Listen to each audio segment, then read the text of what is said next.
Praise the Lord.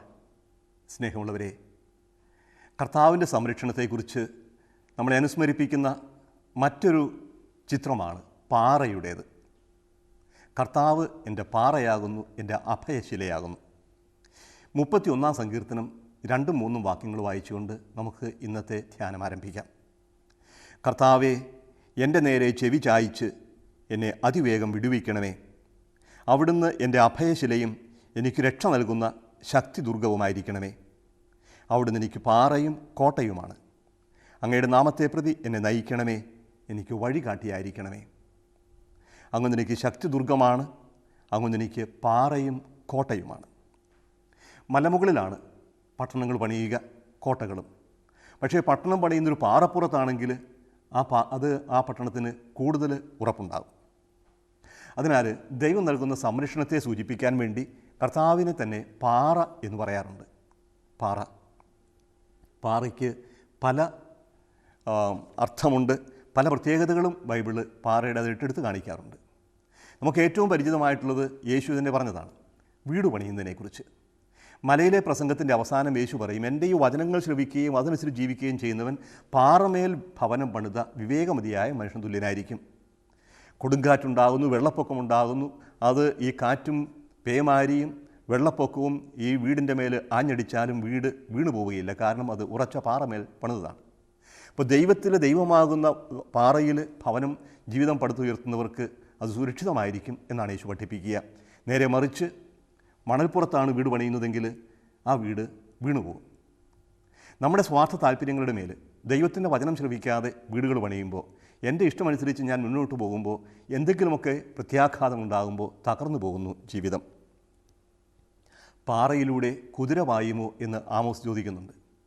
പാറപ്പുറത്തൂടെ കുതിരയ്ക്ക് പാഞ്ഞു പോകാനാവില്ല. പാറയിലൂടെ ഓടാനും എളുപ്പമല്ല, പ്രത്യേകിച്ചും മഴക്കാലത്ത് പാറയിൽ പായലുണ്ടെങ്കിൽ, വഴുക്കുന്ന പാറയാണെങ്കിൽ. അപ്പോഴേ ഇങ്ങനെ പാറയുടെ മുകളിൽ നിൽക്കുന്ന വ്യക്തി, വഴുക്കുന്ന പാറയുടെ മുകളിലാണെങ്കിലും നിൽക്കുന്ന വ്യക്തിക്ക് സുരക്ഷിതത്വമുണ്ട്. കാരണം ഒരു ശത്രുവിനും അങ്ങോട്ട് കടന്നു വരാനാവില്ല. ഉയർന്ന പാറമേൽ എന്നെ നിർത്തി എന്ന് കർത്താവിനെക്കുറിച്ച് സങ്കീർത്തനം പറയുന്നുണ്ട്.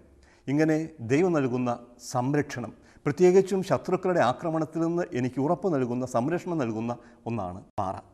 പാറയിലൂടെ പാഞ്ഞു വന്ന് ആർക്കും എന്നെ കീഴടക്കാനാവില്ല. പക്ഷേ ശത്രുക്കൾ നമ്മളെ നേരിടുന്നുണ്ട്. നമ്മളെ നേരിടുന്ന ഒരുപാട് ശത്രുക്കൾ നമുക്കുണ്ട്. നമ്മുടെ ഭയമായിരിക്കാം. അതിനെല്ലാം ഉപരി എന്നെ പ്രലോഭനങ്ങളിലേക്ക് നയിക്കുന്ന തിന്മയുടെ ശക്തിയാവാം. മനുഷ്യനെ പരസ്പരം അകറ്റുന്ന, പരസ്പരം കൊല്ലാൻ പ്രേരിപ്പിക്കുന്ന തീവ്രവാദങ്ങളായിരിക്കാം. അല്ലെങ്കിൽ എന്നെ അടിമയാക്കുന്ന ആസക്തികളായിരിക്കാം. എനിക്ക് ഒരുപാട് ശത്രുക്കളുണ്ട്. മനുഷ്യരല്ല, എൻ്റെ തന്നെ ഉള്ളിൽ വസിക്കുന്ന തിന്മയുടെ ശക്തികൾ. ഇവയ്ക്കൊന്നും എന്നെ തോൽപ്പിക്കാനാവില്ല, മരണത്തിലേക്ക് നയിക്കാനാവില്ല. കാരണം ഞാൻ നിൽക്കുന്നത് ദൈവമാകുന്ന പാറയിലാണ്. ദൈവത്തിലാണ് ഞാൻ ആശ്രയിച്ചിരിക്കുക. ഈ പാറയെക്കുറിച്ച് മറ്റൊരു ചിത്രം കൂടി ബൈബിളിൽ കാണാം. മരുഭൂമിയിലൂടെ ജനം നടന്ന സാഹചര്യത്തിൽ മോശയോട് ദൈവം ആവശ്യപ്പെട്ടു, നീ വടിയുമെടുത്ത് പാറയുടെ മുമ്പിൽ പോവുക, ജനങ്ങളെ വിളിച്ചു കൂട്ടുക, അവിടെ പാറയോട് ആജ്ഞാപിക്കുക, പാറയിൽ വടി കൊണ്ടടിക്കുക, വെള്ളം പുറപ്പെടും. മോശ ദൈവം പറഞ്ഞതുപോലെ ചെയ്തു. പാറയിൽ നിന്ന് വെള്ളം പുറപ്പെട്ടു. ദാഹജലം നൽകുന്ന പാറ. ഇസ്രായേൽക്കാരുടെ, യഹൂദരുടെ ഇടയിൽ ഒരു പാരമ്പര്യമുണ്ടായിരുന്നു. അവർ പോയ വഴിക്കെല്ലാം ഈ പാറയും അവരെ അനുഗമിച്ചുവെന്ന്. അവർക്ക് ദാഹജലം നൽകുന്ന പാറ അവരുടെ പിന്നാലെ പോയിരുന്നു അത്രേ. ഇതൊരു കഥയാണ്, ഐതിഹ്യമാണ്, പ്രതീകമാണ്. പിന്നെ ഈ പ്രതീകത്തെ എടുത്തുകൊണ്ട് പൗലോസ് പറയും, അവരെ അനുഗമിച്ചിരുന്ന ആ പാറ യഥാർത്ഥത്തിൽ യേശുക്രിസ്തുവാണ്. യേശുക്രിസ്തുവിൻ്റെ ഹൃദയത്തിൽ നിന്നാണ് ജീവജലത്തിൻ്റെ അരുവികൾ ഒഴുകിയത് നമുക്കറിയാം. കുരിശിൽ തുറക്കപ്പെട്ട അവിടുത്തെ ഹൃദയത്തിൽ നിന്ന് രക്തവും വെള്ളവും ഒഴുകി. പരിശുദ്ധാത്മാവ് നൽകുന്നതിൻ്റെ ഒരു സൂചനയായിരുന്നു അത്. എന്ന് വിശ്വസിക്കുന്നതിൻ്റെ ഹൃദയത്തിൽ നിന്ന് ജീവജലത്തിൻ്റെ അരുവികൾ ഒഴുകും എന്ന് യേശു പഠിപ്പിച്ചു. അപ്പോൾ യേശുവാകുന്ന പാറയിൽ നിന്ന് ഒഴുകിയ ജീവജലത്തിൻ്റെ അരുവി പരിശുദ്ധാത്മാവാണ്.